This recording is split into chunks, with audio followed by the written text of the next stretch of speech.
Hello folks, and welcome to my channel. In today's motorhome video I want to show you how you can change between degrees centigrade and pulse rate in these LED controllers for your diesel air heater.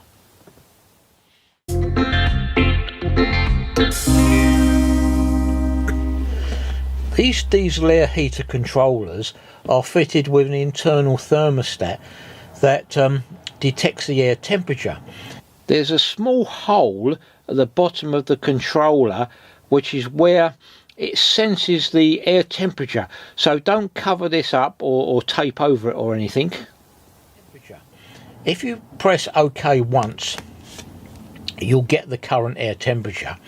Now you can set this to automatically go to what you want by pressing OK again, and you get a reading in bold, and you can increase the air temperature and the burner will keep going until it reaches that and cuts out.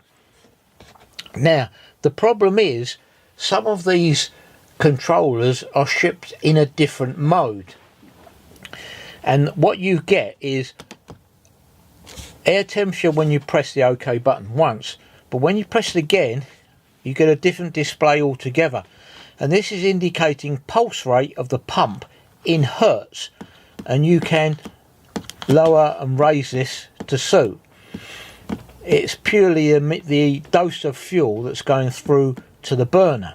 Now if you want to alter this back to a degrees setting, all you need to do is press OK till you've got the pulse rate setting, and then press settings and up at the same time, and it goes back to degrees. So now you'll have air temperature and preset temperature.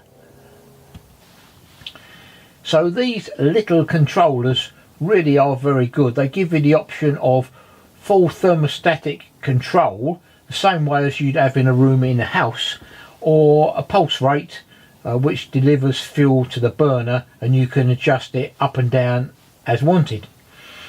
It's really very simple. Okay, so that's it for today's short video, and I'll catch you on the next one. Bye for now.